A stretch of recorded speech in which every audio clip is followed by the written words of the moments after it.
everyone, welcome to your Learn Lab. I'm Seema, and if you're an IGNOU student, you're in the right place. We create easy to follow videos on IGNOU courses to help you understand better and score well on your exams. So if that sounds helpful, hit subscribe and join me on this journey. Today we are taking a big picture look at the syllabus for MEG 5 Literary Criticism and Theory. This course explores how literature is studied, interpreted, and questioned, from ancient thinkers like Plato and Aristotle to contemporary ideas like feminism, Marxism, deconstruction, and cultural studies. Let's walk through the syllabus block by block so you get a clear idea of what you'll be engaging with and how to approach it. Let's start with Block 1, Introduction to Criticism and Theory. We begin by laying the foundation. What is literary theory and why do we need it? This block introduces the purpose of criticism, the historical development of theory in the West, and its relevance to how we read literature today. It also includes an important section on Indian aesthetics, which allows you to see how Indian tradition approached literature and beauty differently. By the end of this block, you'll be familiar with the major questions that literary theory tries to answer and why those questions matter. Let's move on to Block 2, Classical Criticism. This classical Greek thought focuses mainly on Plato and Aristotle. This block explores how ideas like imitation art and tragedy were debated in ancient times, ideas that still influence literary thought today. You'll see how Plato was skeptical of poets, while Aristotle provided tools to understand drama and plot. This block teaches you how criticism was originally shaped as a dialogue between philosophy and literature. Next, we move on to Block 3, Romantic Criticism. Here we enter the Romantic period where criticism took a more personal turn. This block focuses on the Romantic emphasis on emotion, creativity, and imagination. You'll study how writers like Wordsworth, Coleridge, and Shelley challenged classical norms and redefined what poetry could be. Romantic criticism is important because it shifts the focus from structure to the soul of the poet and the power of feeling. Now we move on to Block 4, New Criticism. After the expressive focus on the Romantics, New Criticism brings the spotlight back to the text. Here you'll learn how critics like I.A. Richards, T.S. Eliot, and Clint Brooks developed tools for close reading, paying attention to language, imagery, and internal structure.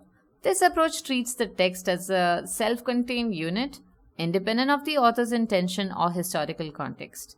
It's great training for analytical reading and literary interpretation. And next we have Block 5, Marxist View of Literature. This block introduces you to the Marxist lens, which reads literature in the context of class, history, and ideology. You'll explore how literature reflects, critiques, or reinforces social structures. It raises questions about artistic freedom versus political commitment and how literature functions within larger systems like capitalism or revolution. A powerful tool for understanding literature as a part of society. From class, let's move on to gender in Block 6, Feminist Theories. This block introduces feminist literary criticism, looking at how women have been represented or misrepresented in literature. You'll encounter both Western and Indian feminist voices and explore how gender intersects with power, creativity, and voice. It asks who gets to speak in literature, who gets erased, and how do we challenge those silences. Next we have Block 7, Deconstruction. This block brings us into the world of Jacques Derrida and the post-structuralist challenge to stable meaning. You'll learn how deconstruction questions binary oppositions, reveals contradictions, and shows how language often undermines itself. It's a radical, fascinating, and sometimes confusing approach, but very useful for rethinking how we read texts. Finally, we close the course with some of the most influential modern schools of thought in Block 8, Contemporary Approaches. This block brings together ideas from postmodernism, psychoanalysis, postcolonialism, new historicism, and cultural studies. It helps you understand how theory continues to evolve and adapt to changing times, how it engages with identity, power, politics, and history. It's a fitting conclusion that ties together everything you've studied so far. So that's the full journey through MEG 05, starting with ancient philosophy through romantic and formalist thinking to political, feminist, and postmodern approaches. Each block gives you a new lens to look at literature, whether it's asking what makes tragedy work, how power shapes meaning, or who gets to be heard. In upcoming videos, we'll dive into each of these blocks in detail, starting with block 1, what is criticism and theory.